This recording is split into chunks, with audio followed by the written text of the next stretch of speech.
بسم اللہ الرحمن الرحیم۔ السلام علیکم۔ کیپٹل ٹاک میں خوش آمدید۔ آج 3-4 مہینے کے بعد تحریک انصاف کے بانی چیئرمین سابق وزیر اعظم عمران خان صاحب کی ان کی بہنوں سے بھی ملاقات ہو گئی، پارٹی کی سینئر قیادت سے بھی ملاقات ہو گئی، اور اس ملاقات کے بعد جو پاکستان تحریک انصاف کے چیئرمین ہیں بیرسٹر گوہر خان صاحب، ان کا جو لب و لہجہ ہے اس میں تو خیر پہلے ہی کافی آپ نرمی جو ہے وہ آپ کو نظر آتی ہے، لیکن آج انہوں نے کچھ مفاہمت کی طرف بھی اشارہ کیا ہے۔ کیا کہا ہے ذرا سنتے ہیں۔ مفاہمت ہونے چاہیے، چیزیں کول ڈاؤن ہونے چاہیے، یہ دوریاں ختم ہونے چاہیے۔ اگر آپ کی یہی کنوکشنیں ہو، آپ کی یہی نااہلیاں کر رہے ہو، آپ کی یہی گرفتاریاں ہو، یہیں سے آپ ملاقاتیں بند ہو، عدالتوں کے حکم پہ عمل درآمد رہو، عدالت آپ کو کہے کہ ملاقاتیں کراؤ، فیملی کی بھی کراؤ، وکلاء کی بھی کراؤ، میری ریکویسٹ ہے کہ یہ آپ کریں تاکہ یہ پولرائزیشن ختم ہو، یہ دوریاں ختم ہو، یہ سختیاں ختم ہو، یہ تفش کم ہو۔ اگر اس تفش پہ آپ رکھیں گے تو ملک کا نقصان ہو جائے گا۔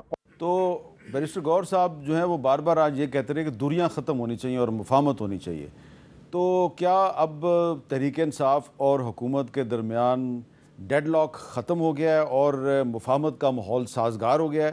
اور اب سننے میں آ رہا ہے کہ جمعرات کو بھی بہت سے جو تحریک انصاف کے رہنما ہیں ان کو بھی ملاقات کی اجازت دے دی جائے گی اور وہ عمران خان سے اڈیالہ جیل میں ملاقات کریں گے، تو کیا صورتحال بن رہی ہے؟ اس پہ ہمارے ساتھ موجود ہیں جناب رانا ثناءاللہ صاحب، وزیر اعظم کے مشیر برائے سیاسی امور، اور ہمارے ساتھ موجود ہیں بیرسٹر عمیر نیازی صاحب، پاکستان تحریک انصاف کے رکن قومی اسمبلی۔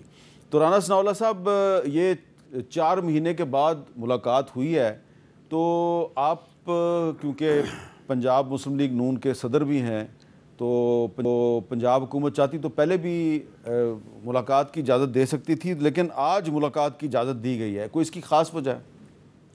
بہرحال اس کی خاص وجہ کے متعلق تو میری کوئی انفارمیشن نہیں ہے، لیکن میں سمجھتا ہوں کہ ملاقات ہونی چاہیے، اور جو بھی بندہ کانوکٹ ہو یا حوالات میں بند ہو، انڈر ٹرائل ہو، تو یہ ملاقات کا معاملہ ہم بھی ان مراحل سے گزرے ہیں، تو اس میں کسی قسم کی بھی رکاوٹ یا کسی قسم کی جو ہے وہ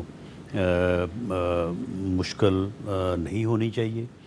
یہ جو مشکلات رہی ہیں اس بارے میں میں بھی اپنے طور پہ استفسار کرتا رہا ہوں، تو بہرحال جیل حکام کا موقف جو ہے وہ بالکل مختلف ہے، پی ٹی آئی کا موقف جو ہے وہ ادروائز ہے، لیکن بہرحال جو گفتگو آج گوہر خان صاحب نے کی ہے، تو میں سمجھتا ہوں کہ اس طرف انہیں مزید جو ہے وہ پیش رفت کرنی چاہیے، اور جو انہوں نے بات کی ہے کہ جی دوریاں ختم ہونی چاہیے، تو میرا خیال، مجھے نہیں معلوم کہ انہوں نے دوریاں کس طرف ختم کرنے کی بات کی ہے، لیکن انہیں چاہیے کہ وہ دوریاں جو ہیں وہ حکومت کے ساتھ بھی ختم کریں، اور پارلیمنٹ میں 2 مرتبہ جو ہے وہ وزیر اعظم چل کے گئے ہیں اپوزیشن کے سیٹوں پہ، تو انہیں بھی چاہیے کہ وہ بھی 2 قدم چلیں اور اسپیکر چیمبر میں بیٹھیں، اور وزیر اعظم کی جو انہیں آفر ہے کہ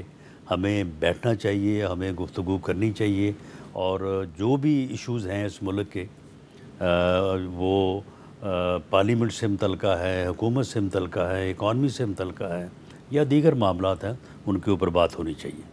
اچھا جی، بیرسٹر عمیر نیازی صاحب، آپ کا کیا خیال ہے کہ جو گوہر خان صاحب نے عمران خان صاحب کے ساتھ ملاقات کے بعد جو گفتگو کی ہے، تو اس کے بعد کوئی امید کی جا سکتی ہے کہ تحریک انصاف اور حکومت کے درمیان اب مذاکرات کا سلسلہ دوبارہ شروع ہو سکتا ہے؟ بسم اللہ الرحمن الرحیم۔ دیکھیں، بیرسٹر گوہر صاحب ہمیشہ ہی پازیٹیو آدمی ہیں، پازیٹیوٹی کو ساتھ لے کے چلتے ہیں، اور اس میں سمجھتا ہوں کہ ان کا آپٹیمزم زیادہ ہے اس بات میں، کیونکہ اڈیالہ کے اندر سے جو آج جس طرح کے پیغامات آئے ہیں، اگر آپ ان سے لنک کریں کہ خان صاحب کی واضح ہدایت آئی ہے کہ قائمہ کمیٹیوں کو چھوڑ دیں، اور یہ چیزیں مجھے تو کسی اور طرف جاتی ہوئی نظر آ رہی ہیں، مجھے تو سمجھ آ رہی ہے کہ جس طرح سے پشاور میں جلسہ، تو یہ چیزیں بہت جلدی فائنل کاؤنٹ ڈاؤن کی طرف موو ہوں گی، تو میں مڈ وے تو مجھے تو نہیں نظر آتا، اللہ کرے کہ بیرسٹر گوہر صاحب جس طرح سے سوچ رہے ہیں اسی طرح سے ہو، مگر خان صاحب کے جو جذبات ہیں میں نہیں سمجھتا کہ ان کا پیغام پوری طرح سے ان جذبات کی عکاسی کرتا ہے۔ اچھا، تو آپ نے وہ جو قائمہ کمیٹیوں سے استعفوں والی بات کی ہے، تو وہ پیغام علیمہ خان صاحبہ نے دیا، ذرا وہ سن لیتے ہیں وہ کیا پیغام ہے۔ ابھی اناؤنس کیا عمران خان نے جتنی کمیٹیز ہیں نیشنل اسمبلی کی اس سے پی ٹی آئی مستعفی ہو جائے. پی ٹی آئی فوری طور پہ ان کمیٹیوں سے ریزائن کر دے. ضمنی الیکشن کے لیے عمران خان نے اپنا رائے دی کہ ہمیں یہ الیکشن لیجیٹمائز نہیں کرنا چاہیے. عمران خان نے کہا آج پھر آپ ایک میٹنگ کریں گے, فیصلہ کر کے کل آپ میرے پاس لے کر آئیں, میں فائنل فیصلہ کروں گا.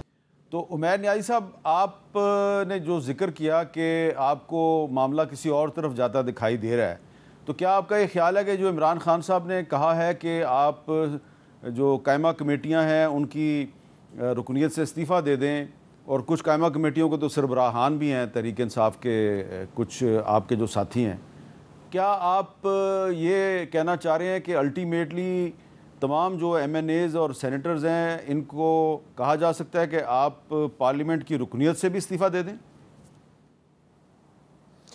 بالکل جی, دیکھیں بنیادی طور پہ دیکھیں پارلیمانی آپ کی پولیٹیکل کمیٹی نے ہی پی ٹی آئی کی فیصلہ کیا تھا نا کہ عمران خان کے میسج کے بعد کہ الیکشن ہمیں بلدیاتی الیکشنز بائی الیکشنز لڑنے چاہیے, اور بائی الیکشنز پہ جب ان کی گئی جو ڈیسیجن خان صاحب کے پاس, تو خان صاحب نے تو بیسیکلی دوبارہ سے واپس بھیج دیا اور اپنی دوبارہ سے پورا اپنے پیغام کو ری انفورس کیا کہ ہم اس نظام کو لیجیٹمائز نہیں کر سکتے.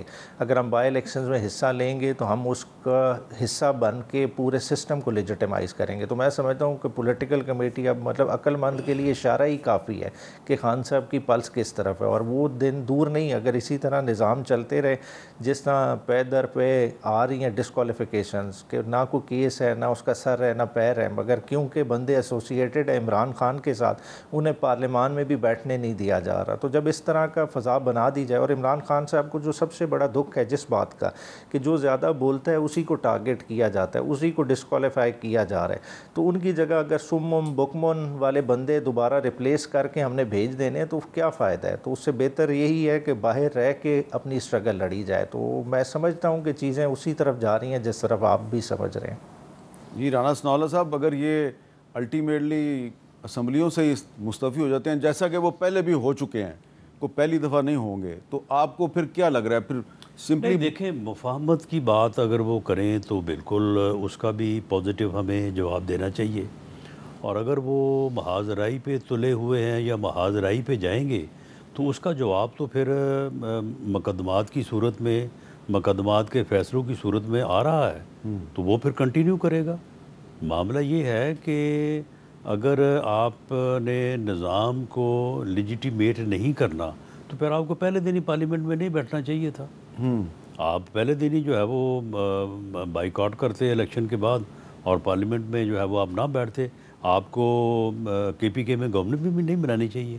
چھوڑیں, گورنمنٹ بھی چھوڑیں, پارلیمنٹ بھی چھوڑیں, اگر کمیٹیاں چھوڑنی ہے, اور صوبائی اسمبلیاں بھی چھوڑیں, اور اس کے بعد ٹھیک ہے پھر آپ جو جس طرح سے آپ یعنی جو آپ کی 25 مئی کو کبھی کوئی خواہش تھی, اس کے بعد پھر 24 اور 26 نومبر 2024 کو خواہش تھی, تو پھر ٹھیک ہے پھر وہ کر کے دیکھ لیں.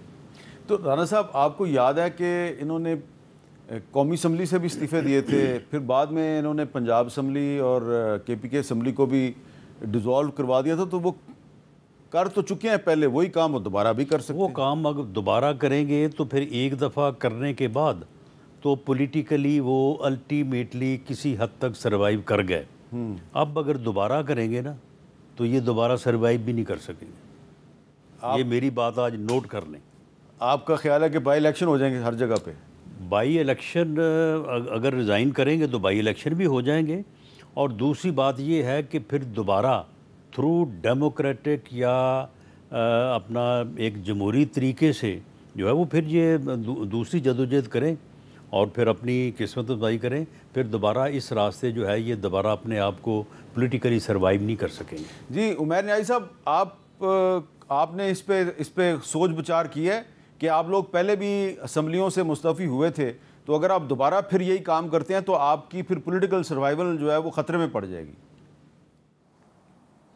اب بیسیکلی دیکھیں سروائیول تو خطرے میں پڑتی ہے کہ دیکھیں ہم نے اس کی ایک پرائس پے کی کہ 9 میں ہمارے ذمہ لگ گیا، اس کی جگہ ہم وکٹمائز ہوئے، ہمارے ایک دن میں 10,000 سے زیادہ ورکرز گرفتار ہوئے، ورکرز کیسز بھی فیس کر رہے ہیں۔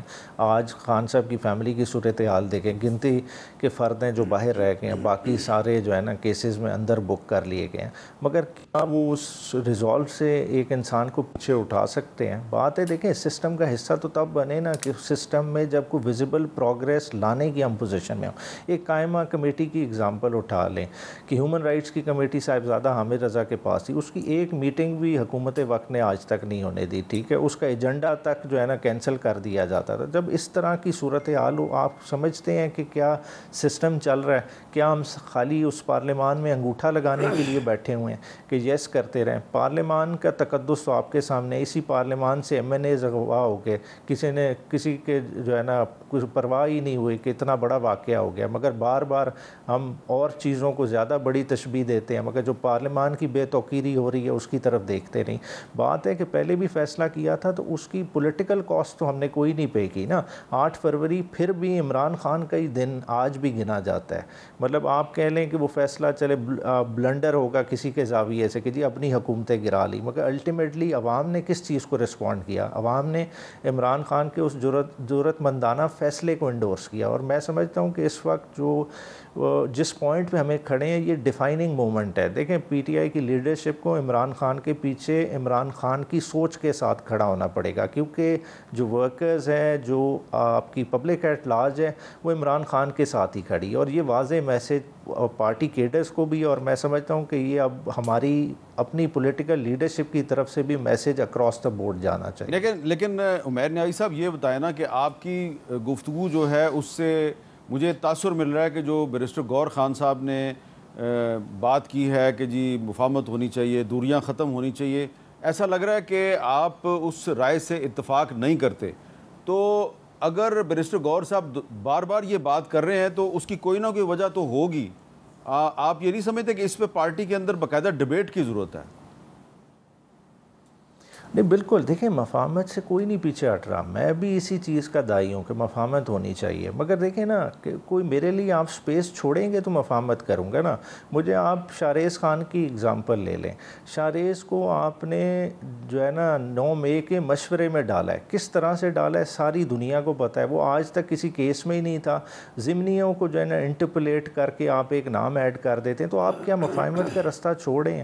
مطلب جو آپ کو پسند نہیں آ رہا آپ اس کو کارنر لگانے کے لیے کسی حد تک جا سکتے ہیں۔ دیکھیں آج ایک ملاقات ہو گئی، یہ کوئی بڑی بات تو نہیں، یہ تو ایز آف رائٹ ہونی چاہیے تھی، 3 مہینے بعد ایک ملاقات ہوئی ہے۔ آگے آنے والا وقت شاید اس سے بھی سخت ہوگا، کیونکہ دیکھیں پشاور کا جلسہ عمران خان نے کیوں رکھا ہے؟ عمران خان نے کہا ہے کہ آپریشن کی سپیس نہیں دینی، کوئی ذرا برابر بھی میسیج نہیں دینا چاہیے کہ پولیٹیکلی طور پہ PTI کی کیا انڈر ہینڈ یا ابو بورڈ کسی طرح کی اس آپریشن کو انڈورسمنٹ ہے، تو خود ہی آپ دیکھ لیں۔ اچھا ایک منٹ، سختیاں تو بڑھیں گی۔ عمیر نیازی صاحب آپ یہ کہہ رہے ہیں کہ یہ جو آج عمران خان نے ہدایت کیا ہے کہ پشاور میں جلسہ کیا جائے، یہ جلسہ دراصل خیبر پختونخوا میں جو ایک آپریشن کی تیاری ہو رہی ہے، یہ اس آپریشن کے خلاف جلسہ ہوگا؟ وہ آپریشن پہ خان صاحب کا پورا کلیئر کٹ سٹانس ہے کہ کسی طرح کی بھی حمایت PTI کی گورنمنٹ نہیں دے گی، PTI کی گورنمنٹ اس کے ساتھ نہیں کھڑی ہوگی، PTI اپنی قبائلی عوام کے ساتھ کھڑی ہوگی اور ان کے حقوق کا دفاع کرے گی۔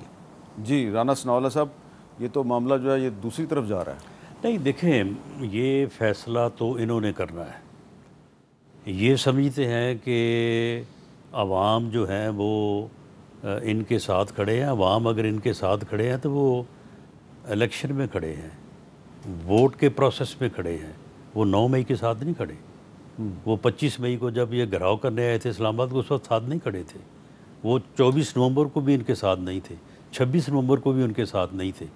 اور اگر یہ راستہ 9 مئی والا اپناتے ہیں یا گراؤ جلاؤ والا اپناتے ہیں تو یہ بات لکھ لیں کہ عوام ان کے ساتھ نہیں کھڑے ہوں گے، عوام ان کا ساتھ چھوڑ دیں گے، جو سیٹیں انہیں ملی ہیں الیکشن میں وہ بھی آئندہ ان کو نہیں ملیں گی۔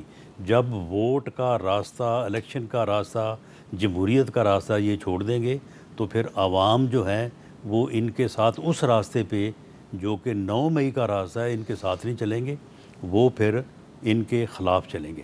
باقی یہ ان کا اپنا فیصلہ ہے کہ انہوں نے کون سا راستہ چننا ہے، 9 مئی والا راستہ چننا ہے یا الیکشن اور جمہوریت والا راستہ چننا ہے۔ رہی بات یہ کہ جی فلاں کو گرفتار کر لیا، فلاں کو ڈسکوالیفائی کر دیا، سپیس نہیں مل رہی، معاملہ یہ ہے کہ یہ تو آپ نے فیصلہ کرنا ہے نا، بہانہ تو آپ کوئی بنا سکتے ہیں۔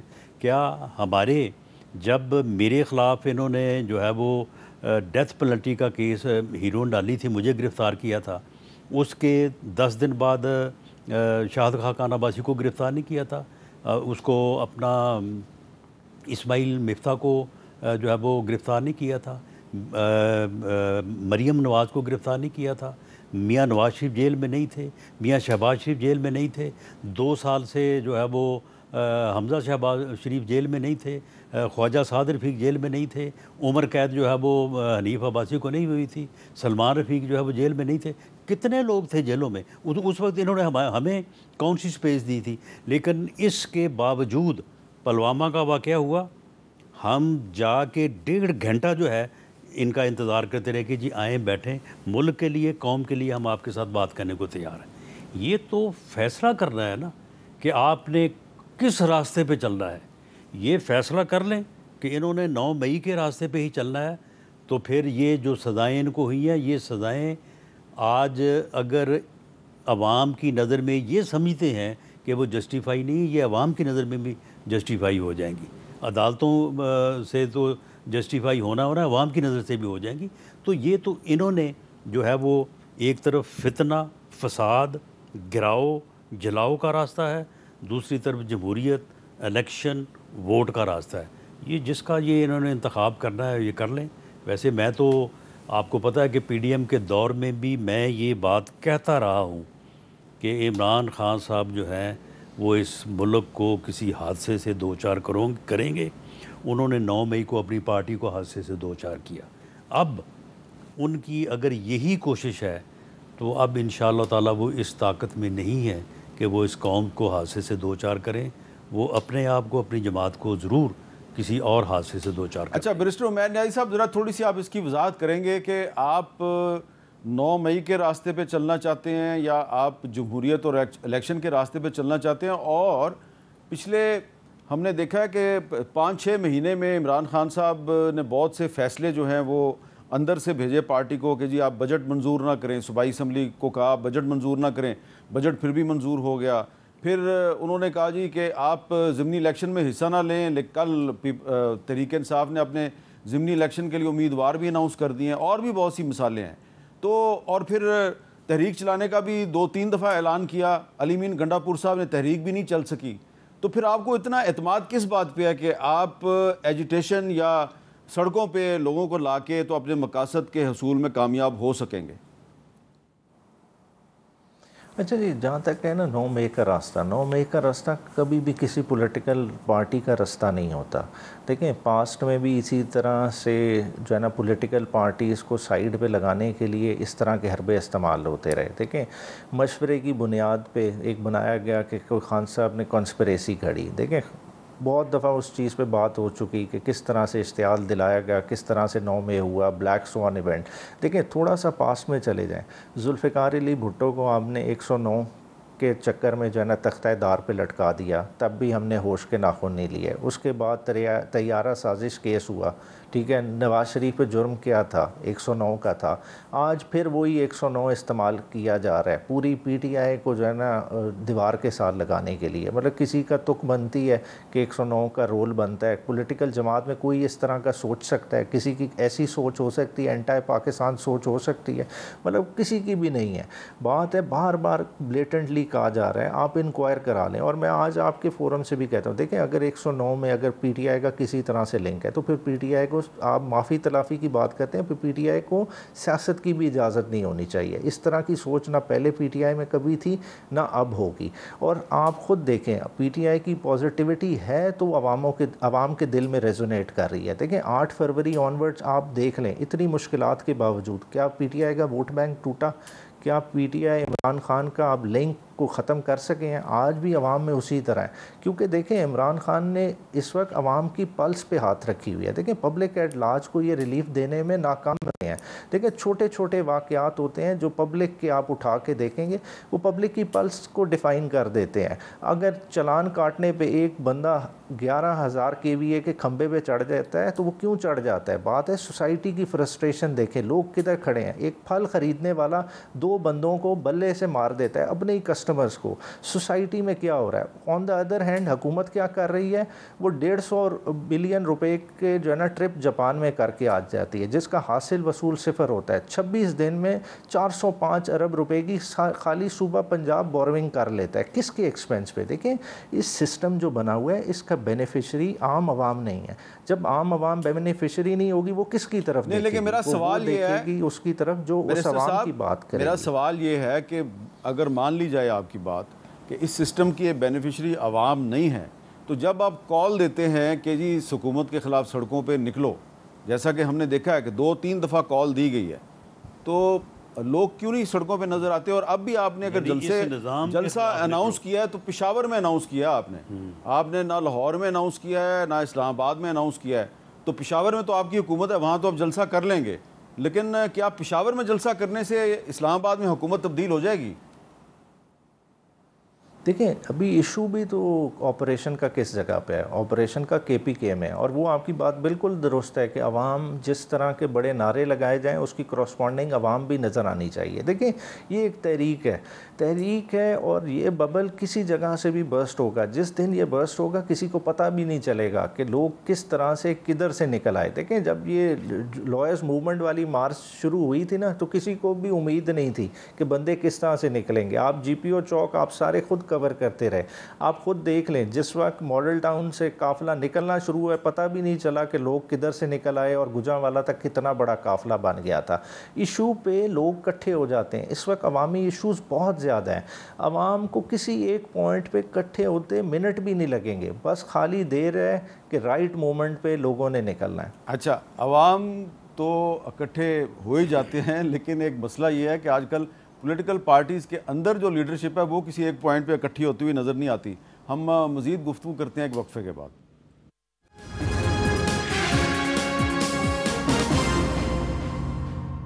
کیپٹل ٹاک میں دوبارہ خوش آمدید.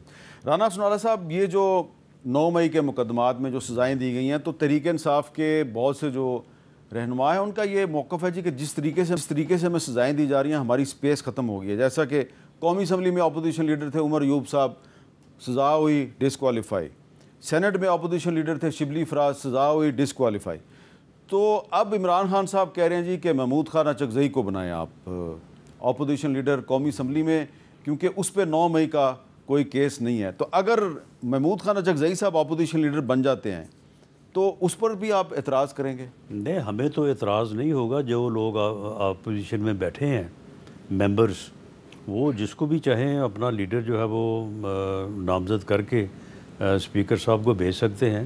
لیکن یہ محمود خان اچکزئی صاحب کو لیڈر اپوزیشن لیڈر نہیں بنائیں گے. انہوں نے ایک دن اناؤنس کیا، اس کے بعد دوسرے دن اس کو واپس لے لیا. اچھا عمیر نیازی صاحب یہ بتائیں نا کہ یہ بھی ایک اور مثال ہے کہ عمران خان صاحب کہتے ہیں جی کہ محمود خان اچکزئی کو اپوزیشن لیڈر بنائیں، لیکن آپ کی جو پولیٹیکل کمیٹی ہے اس میں اختلاف رائے پیدا ہو جاتا ہے. ابھی تک وہ معاملہ جو ہے وہ لٹکا ہوا ہے. ویسے تو اس پہ اب ایک لیگل ایشو بھی آ گیا ہے کیونکہ پشاور ہائی کورٹ نے پروسیس جو ہے وہ روک دیا ہے عمر ایوب صاحب کے خلاف اور شبلی فراز صاحب کے خلاف. فرض کریں وہ پروسیس جو ہے وہ کمپلیٹ ہو جاتا ہے اور ڈسکوالیفیکیشن جو ہے وہ اپنے منطقی انجام کو پہنچ جاتی ہے، تو پھر تو اچکزئی صاحب کے بارے میں عمران خان صاحب کا ڈیسیژن فائنل ہے. آپ کو تو ان پہ اعتراض نہیں ہے یا آپ کو بھی ہے؟ نہیں، اس میں کسی کو بھی اعتراض نہیں ہے. خالی جو بھی اعتراض تھا کہ بھئی ایک پروسیس ہے، عمر ایوب صاحب ہمارے ساتھ چلے، ظاہری بات ہے، اور ان کی پکڑ بھی زیادہ تر بولنے کی وجہ سے ہوئی کہ اس ایز اپوزیشن لیڈر کچھ انہوں نے باتیں کی فلور آف دا ہاؤس پہ جس پہ ان کی پکڑ کی گئی اور اس کے بعد آپ نے دیکھا گیا کہ ان کو باہر نکال دیا گیا. تو اگر آج ہم اپنے دوست کو جس کے پاس ایک اسٹے آرڈر بھی ہے اس کے ساتھ نہیں کھڑے ہوتے تو یہ اس کے ساتھ زیادتی ہے. تو جس وقت اگر لیگل پروسیس جیسا آپ کہہ رہے ہیں کلمنیٹ ہوتا ہے اور وہ عمر ایوب صاحب کے اگر فیور میں نہیں ہوتا تو کوئی دوسری دو رائے نہیں ہے. اور آج بھی خان صاحب نے دوبارہ محمود خان اچکزئی صاحب کا نام انڈورس کیا ہے. اچھا رانا سنارا صاحب، اب ایک اور خبر ہے کہ سابق صدر عارف علوی صاحب کی جو پوری فیملی ہے اس کو نیشنل سائبر کرائم ایجنسی کے روبرو پیش ہونے کی ہدایت کی گئی ہے، اور خاص طور پہ ان کے جو برخوردار ہیں اس کے بارے میں یہ کہا جا رہا ہے جی کہ ان پہ الزامات ہیں کہ انہوں نے سوشل میڈیا پہ کچھ نامناسب کمپین چلائی ہے. ایک فارمر پریزیڈنٹ آف پاکستان جو ہے اس پر اور اس کے خاندان کو اس طریقے سے اگر انویسٹیگیٹ کیا جائے گا تو اس سے آپ کے خیال ہے پاکستان کو کوئی فائدہ ہوگا؟ نہیں دیکھیں، اب اس میں میرے پاس کوئی فرسٹ ہینڈ انفارمیشن نہیں ہے کہ ان کے اوپر الزامات کیا ہیں، لیکن یہ بات سنی جاتی رہی ہے کہ جب عارف علوی صاحب امریکہ میں موجود تھے تو وہاں پہ ان کی سرگرمیاں جو تھیں وہ کافی حد تک ان کے متعلق جو ہے وہ شک و شبے کا اظہار کیا جاتا تھا جن لوگوں سے وہ ملتے رہے ہیں. اور اس کے علاوہ بھی ان کے بیٹے سے متعلق بھی کہ ان کے کوئی رابطے یا ان کی گفتگو. تو معاملہ یہ ہے کہ اگر انہوں نے کسی ایسی ایکٹیویٹی میں حصہ لیا ہے تو پھر کیا وہ ان کے شایان شان تھی کہ وہ ایک سابق صدر ہو کے تو پھر اس قسم کی گفتگو اور اس قسم کی جو ہے وہ ایکٹیویٹیز میں جو ہے وہ شامل ہوں. اور اگر وہ ایسے شامل ہوئے ہیں تو پھر انہوں نے ایک فارمر پریزیڈنٹ کی فیملی کا جو سٹیٹس ہے اس کو انہوں نے وائلیٹ کیا ہے، اس کو انہوں نے ڈی گریڈ کیا ہے. تو اگر انہوں نے کیا ہے تو پھر اس کا جواب ان کو دینا پڑے گا. اس پہ بیرسٹر عمیر نیازی صاحب آپ کچھ کہیں گے کہ عارف علوی صاحب پہ جو الزامات ہیں اس میں کتنی صداقت ہے؟ دیکھیں انہوں نے باہر گئے ٹرپ پہ میڈیا انٹریکشن کیا. میڈیا انٹریکشن میں انہوں نے خان صاحب کی بات کی، موجودہ جو الیکشن جس طرح سے چھینا گیا ہے اس پہ بات کی. اگر اس کو ہم اس پیرائے میں لے جائیں تو دیکھیں یہ تو پھر بہت ہی جو ہے نا سختی برت رہے ہیں. دیکھیں میں رانا صاحب کو کرٹیسائز کر سکتا ہوں ایز اے پولیٹیکل پرسن، میرا مینڈیٹ ہے. یہ مجھے کرٹیسائز کر سکتے ہیں اگر میں اپنے جاب ٹھیک نہیں کر رہا. تو اتنی تو عدم برداشت ہونی چاہیے. اگر اس کو بھی ہم لے جائیں کہ پاکستان میں کوئی بول ہی نہیں سکتا، تالے لگے ہوئے ہیں، پیکا کے ذریعے میڈیا کو تو پہلے لگا دی، اب آپ کہیں کہ سیاستدان بھی نہ بولیں، اپنی پارٹیز کا ایجنڈا نہ کیری کریں، تو پھر خود دیکھیں ہم کس طرف لے جا رہے ہیں نظام کو. اچھا اب آپ بھی بات کر رہے تھے کہ جی پبلک کے بہت سے جو معاملات ہیں، مسائل ہیں، وہ نظر انداز ہو رہے ہیں. تو رانا صاحب ہم نے کل بھی ایک ایشو پہ بات کی تھی، بالکل لوگ بھی ہمیں بھی یہ کہتے ہیں جی کہ آپ صرف یہ جو حکومت اور اپوزیشن کی لڑائی ہے اسی پہ بات کرتے رہتے ہیں، ہمارے مسائل پہ بات نہیں کرتے. ہم نے کل بھی بات کی تھی اور آج پھر ہم ذرا وہ نوٹس جو ہم نے کل لیا تھا اس کو آج ہم پھر تھوڑا سا آپ کی خدمت میں پیش کریں کہ جو آٹا ہے اس کی قیمت میں کافی اضافہ ہو رہا ہے. اور کل تو ہم نے صرف بات کی تھی کہ اسلام آباد سے لے کے کراچی تک آٹا مہنگا ہو گیا. آج ہم مارکیٹ کی ایویڈنس آپ کی خدمت میں پیش کریں، ذرا دیکھیے. جڑواں شہروں راولپنڈی، اسلام آباد میں روزانہ کی بنیاد پر آٹے کی قیمت میں اضافہ جاری ہے. دکانداروں کے مطابق صرف ایک ہفتے میں 15 کلو آٹے کے بیگ کی قیمت 1050 سے بڑھ کر 1400 روپے تک جا پہنچی، جس پر شہری سراپائے احتجاج ہیں. غریب ایک آٹا کھاتا تھا وہ بھی مہنگا ہو گیا، کس سے فریاد لے کے جائیں ہم؟ اگر آٹا بھی چھین لیتے ہیں تو غریب آدمی کدھر جائے گا؟ چھوٹے چھوٹے جن کے بچے ہیں وہ کیا کھائیں گے؟ بھوکے مریں گے اور کیا کریں گے؟ روٹی کھانے کے لیے یہ سستا کر رہے ہیں، مہربانی ہے، غریب آدمی کو بہت مصیبت ہے. فلاور ڈیلرز ایسوسی ایشن کے مطابق پنجاب حکومت کی گندم کی ڈی ریگولیشن پالیسی سے کاشتکاروں نے گندم کے من مانے ریٹس مقرر کر رکھے ہیں. ایک من گندم کا ریٹ 2400 روپے سے بڑھا کر 3250 روپے کر دیا گیا ہے. سی ایم پنجاب سے خصوصی طور پر ریکویسٹ کروں گا جو گندم مافیا ہے ان لوگوں پہ کنٹرول کریں اور اس طرح کا ایک نوٹیفیکیشن فوری طور پہ جاری کریں جس میں گندم کا ریٹ فکس ہو جائے. حکومت کے مطابق رواں برس گندم کی پیداوار سال 2025-26 کی ملکی ضروریات پوری کرنے کے لیے کافی ہے. تاہم ماہرین نے خدشہ ظاہر کیا ہے کہ آٹے کی بڑھتی قیمتوں کو فوراً لگام نہ دی گئی تو جلد بڑے بحران کا سامنا کرنا پڑ سکتا ہے. کیمرہ مین محمد اقبال کے ساتھ راشدہ شعیب، کیپٹل ٹاک، اسلام آباد. جی یہ تھی رپورٹ راشدہ شعیب کی. رانا صاحب یہ میں نے اس لیے اس کو تھوڑا سا ہائی لائٹ کیا ہے کہ یہ معاملہ خدا نہ خواستہ سیاسی بھی بن سکتا ہے. اور یہ آپ دیکھیں کہ سیلاب آ رہے ہیں پاکستان میں اور غذا کی قلت بھی ہو سکتی ہے. اور اس صورتحال میں اگر یہ مارکیٹ میں آٹا, چینی, دال, باقی جو چیزیں ہیں ان کے ریٹس جو ہیں اس کو کنٹرول نہ کیا گیا تو پھر آپ سمجھتے ہیں فائدہ کس کو ہوگا؟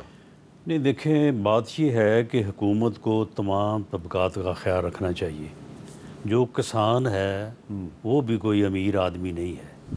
معاملہ یہ ہے کہ گندم کی جو قیمت ہے میر صاحب یقین کریں یہ 300 کے مائنس پلس ہونی چاہیے.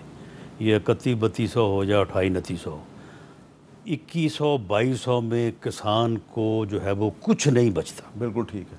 تو معاملہ یہ ہے کہ آٹے کی قیمت میں پھر جب اگر گندم جو ہے وہ 2100 سے 3000 3100 پہ ہوگی تو آٹے کی قیمت میں تھوڑا اضافہ تو ہوگا، لیکن وہ آؤٹ آف پرپورشن اضافہ جو ہے وہ نہیں ہونا چاہیے.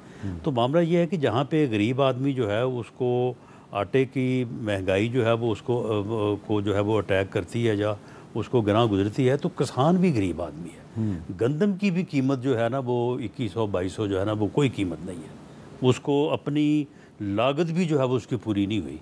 تو اس لیے یہ دونوں چیزیں ہیں، ان دونوں کو میں سمجھتا ہوں کہ حکومت یا جو ہمارا محکمہ زراعت ہے اس کو بیٹھ کے اس چیز کو جو ہے وہ ریزالو کرنا چاہیے. گندم کی قیمت بھی جو ہے وہ بہتر ہونی چاہیے اور اس کے ساتھ آٹے کی قیمت میں اتنا ہی اضافہ ہونا چاہیے جتنا کہ ضروری ہے. جی بیرسٹر عمیر نیازی صاحب، یہ معاملہ جو ہے اس پہ آپ رانا صاحب سے اتفاق کرتے ہیں کہ نہیں کہ جو کسان ہے اس کو بھی تھوڑا ریلیف ملنا چاہیے اور گندم کی قیمت جو ہے اس میں اضافہ ہونا ضروری ہے؟ نہیں بالکل، رانا صاحب نے بڑی مناسب بات کی ہے، مگر مسئلہ یہ ہے نا کہ یہ ہم سے ابتدا کرائی کس نے؟ دیکھیں جب IMF کے سامنے آپ بیٹھ جائیں گے اور ہر چیز مان لیں گے پھر یہ پرابلم تو ہوگا. آپ کو خود پتہ ہے کہ ویٹ آپ کا بیسک کموڈٹی ہے. ویٹ جس طرح انڈیا میں چاول کے بغیر سروائیول نہیں ہے، یہاں ویٹ کے بغیر سروائیول نہیں ہے. آپ کی اسینشل کموڈٹی ہے، اس کی تھوڑی سی بھی شارٹیج حکومتیں گرانا تو دور کی بات، مطلب یہاں تو جو ہے نا خون ریزی پہ معاملہ آ سکتا ہے. 25 کروڑ کا ملک ہے تو اس کو تو بڑا ہی جو ہے نا ٹھیک طریقے سے برتنا چاہیے تھا. انڈیا کی مثال لے لیں، انڈیا اپنا سیلا چاول کسی کو ایکسپورٹ ہی نہیں کرنے دیتا.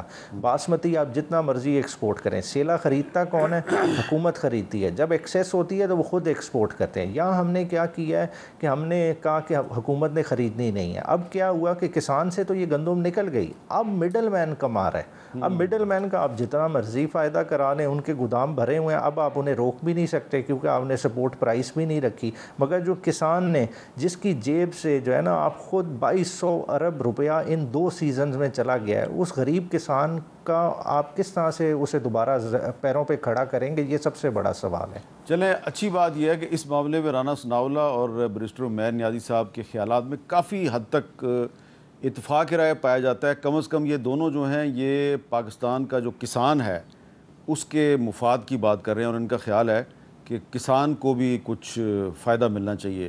اس پہ مزید بات کرتے ہیں ایک وقفے کے بعد.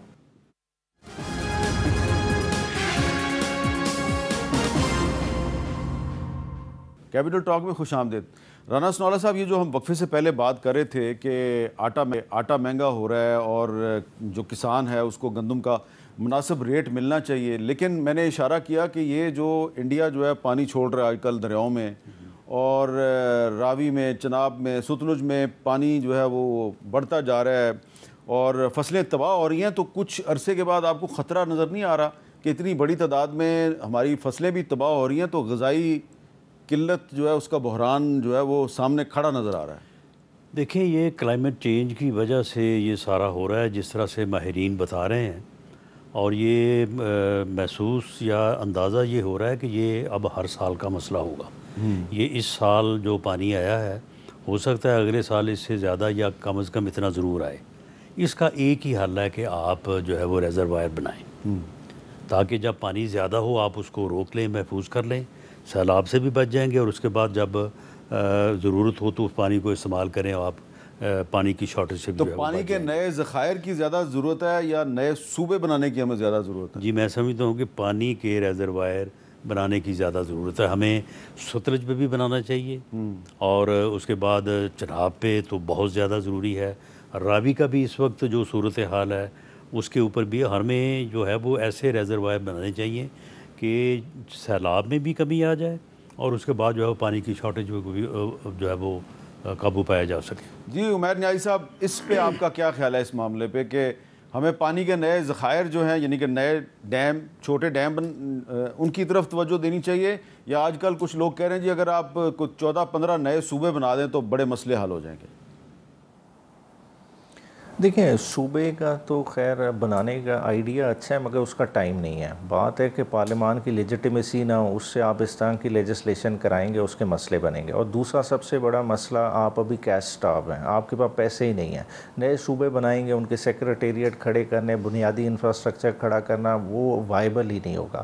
ابھی شارٹ ٹرم میجر یہی ہے کہ آپ اپنے ریزروائرز کو کھڑا کریں. عمران خان نے بھی اپنی گورنمنٹ میں ڈیکیڈز آف ڈیم کا پروجیکٹ دیا تھا. اگر وہ اسی کنٹینیوٹی سے رہتا تو آج ہم بہت بہتر پوزیشن میں ہوتے. آج کم از کم یہی کریں. دیکھیں چنیوٹ کے مقام پہ آپ کا ایک نیچرل پہاڑیاں موجود ہیں، آپ کو فوراً حکومت وقت کو ادھر جو ہے نا ڈیم اپنا بیراج بنانا چاہیے. اس طرح دریائے سندھ پہ کم از کم ایک آدھا اور بیراج بنائیں. خود دیکھیں کہ بلینز آف ڈالرز کا پانی ہم اس سیزن میں ضائع کر رہے ہیں، جو کہ ہمارا کوئی 29,000 ملین ایکڑ فیٹ پانی، 29 ملین ایکڑ فیٹ پانی ہر سال چلا جاتا ہے سمندر کی نظر، اور اس کی ویلیو کریں تو وہ $30 بلین بنتا ہے. تو جو ملک $30 بلین خالی سمندر برد کر رہا ہو تو خود دیکھیں کہ اس کی پرائرٹیز کیا ہیں. اچھا رانا صاحب، یہ بتائیں کہ آپ نے پچھلے دنوں ایک میڈیا ٹاک میں یہ جو نئے صوبوں کا معاملہ ہے اس کو ایک شوشہ قرار دیا ہے، اس کی کیا وجہ، کیوں آپ کے خیال میں شوشہ کیوں ہے؟ دیکھیں، اس میں جو صوبے بنانے کا عمل ہے اس میں ہم نے دیر کر دی ہے. اب صوبوں کی اپنی ایک شناخت جو ہے نا وہ بن چکی ہے، اور پنجاب میں ذرا یہ سوچ کم ہے، دوسرے صوبوں میں یہ بات جو ہے وہ بہت زیادہ جو ہے وہ قوت کے ساتھ سرایت کر گئی ہے. اب سندھ جو ہے، اب سندھ کو تقسیم کرنے پہ جب آپ جائیں گے تو وہاں پہ بڑا ایک جھگڑا ہوگا وہاں پہ. اسی طرح سے جو ہے وہ بلوچستان اور کے پی کے میں بھی یہ آسان نہیں ہوگا.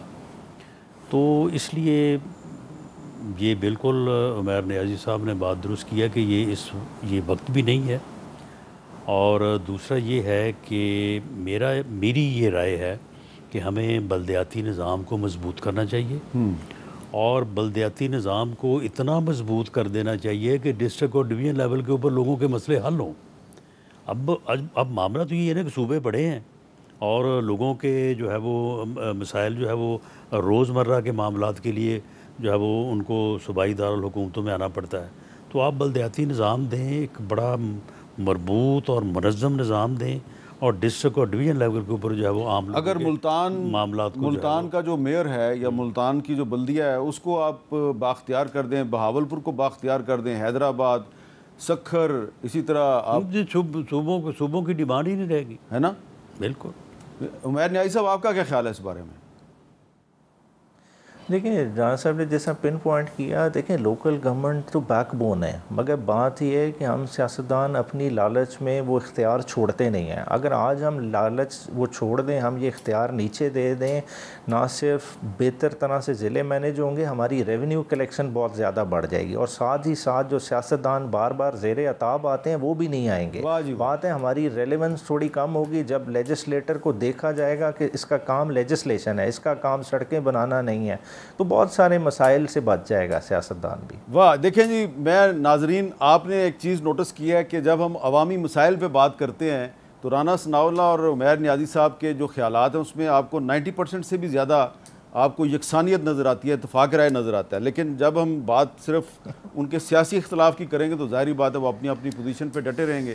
تو میں آخر میں آج ایک شخصیت جو ہے بہت تحریک پاکستان میں ان کا کردار تھا، ان کا ذکر کرنا چاہتا ہوں. ان کا نام تھا اکبر بگٹی، جو بلوچستان کے سابق گورنر بھی تھے اور وزیر اعلیٰ بھی تھے اور قائد اعظم محمد علی جناح کے ساتھ تحریک پاکستان میں شامل تھے، اور سیاست کا آغاز انہوں نے قائد اعظم کی مسلم لیگ سے کیا تھا. لیکن آج اکبر بگٹی صاحب جو ہیں وہ کس چیز کی علامت ہے وہ مجھے بتانے کی ضرورت نہیں ہے. تو بتانا صرف یہ ہے کہ یہ جو پولیٹیکل وکٹمائزیشن ہوتی ہے، جو سیاستدان جو ہیں ان کو جب آپ وکٹمائز کرتے ہیں، جیلوں میں ڈالتے ہیں، تو پھر جو صورتحال بنتی ہے وہ یہی ہے کہ اکبر بگٹی صاحب کی جو شہادت ہے، ان کی جو موت ہے، وہ آج بھی اتنے سال گزرنے کے بعد ریاست کے لیے ایک مسئلہ بنی ہوئی ہے۔ اجازت دیجیے، اللہ حافظ۔